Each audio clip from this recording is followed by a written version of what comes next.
தமிழ் உறவுகளுக்கு வணக்கம். ஓசூர் மாவட்ட செயலாளர் அதிமுகவில் இணைந்தார்.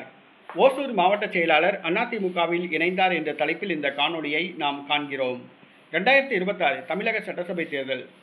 கூட்டணி பிடிக்காமல் நிறைய பேர் கட்சியிலிருந்து விலகுகிறார்கள். தேர்தலில் சீட்டு கிடைக்காத அதிருப்தியில் பலர் கட்சியிலிருந்து விலகுகிறார்கள். இந்த சூழ்நிலையில் ஓசூர் மாவட்ட செயலாளர் ஒருவர் கட்சியிலிருந்து விலகியுள்ளார். அதிமுகவில் இணைந்துள்ளார். அவர் வேறு யாருமல்ல, தேமுதிக தேசிய முற்போக்கு திராவிட முன்னேற்ற கழகம், பிரேமலதா கட்சி.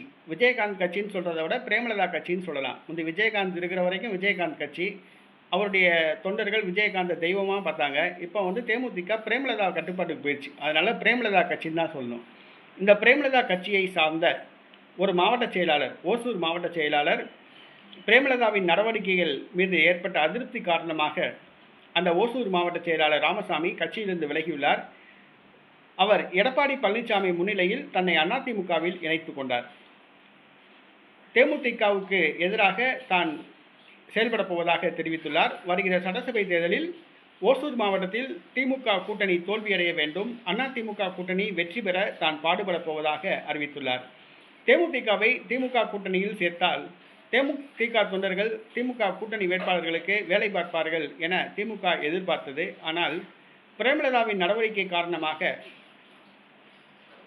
தேமுதிக தொண்டர்கள், தலைவர்கள் கட்சியிலிருந்து விலகி இருப்பது திமுகவுக்கு ஒரு அதிர்ச்சியை கொடுத்துள்ளது. ஏன் தேமுதிகவை கூட்டணியில் சேர்த்தோம் என்ற மனநிலைக்கு திமுக வந்துள்ளது. வருகிற பாராளுமன்ற தேர்தலில் கண்டிப்பாக பிரேமலதா திமுக கூட்டணியில் இருக்க மாட்டார்.